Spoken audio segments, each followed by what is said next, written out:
Түрік дәуірінің мәдениеті. Бұл кезең біздің тарихымызда ерекше орын алады.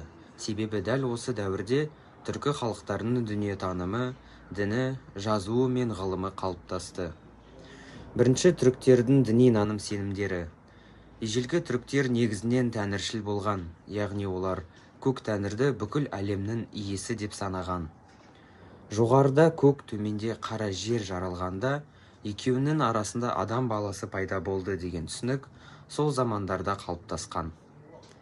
Тәңірге табынумен қатар ата-баба рухына, жер-суға құрмет көрсеткен.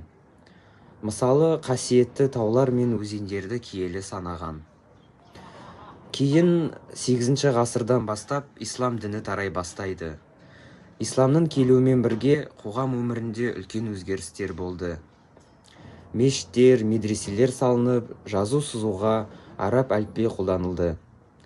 Ислам діні адамдарды білімге, ғылымға, өнерге ұмтылдырды. Түркілердің мәдениеті бұрынғы дәстүрлермен бірге ислам өркениетімен үйлесіп кетті. Екінші, Ұлы жібек жолы және қала мәдениеті. Ұлы жібек жолы туралы бәріміз білеміз.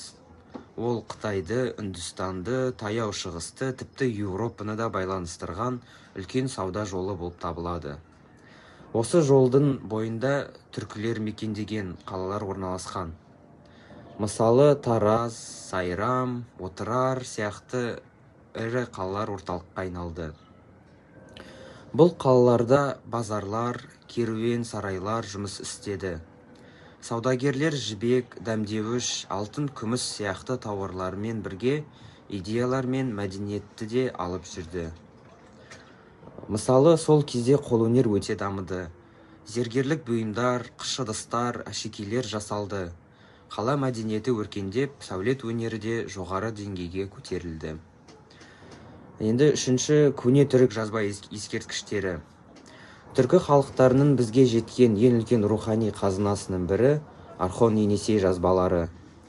Күлтегін, білге қаған, тоны көк сияқты ескерткіштерді түркі халқының тарихы, мемлекет құруы, соғыстар мен жеңістер туралы жазылған. Бұл жазулар тек тарих емес, сол дәуірдегі халықтың ой-пікірі мен дүниетанымын көрсетеді. Халқым үшін түн ұйықтамадым, күндіз отырмадым деген жолдардан билеушілердің елге деген жауапкершілігін көреміз. Бұл ескерткіштер қазіргі түркі халықтарының ортақ мұрасы болып саналады. Төртіншісі, мұсылман ренессансы және түрік ғұламалары. Ислам діні кең тарағаннан кейін түркі халықтарынан көптеген ғалымдар шықты. Бұл кезеңді кейде мұсылман ренессансы деп атайды. Себебі ғылым, әдебиет, өнер ерекше дамыды. Әл-Фараби бүкіл әлемге белгілі ғалым. Оны екінші ұстаз деп те атаған. Ол философия, математика, музыка, логика салаларында еңбектер жазды. Махмуд Қашқари түркі тілдерінің байлығын жинақтап, Диуани лұғат ат-түрк атты еңбегін жазды. Ал Жүсіп Баласағұн Құтадғу білік атты еңбегі арқылы түркі әдебиетінің дамуына үлес қосты.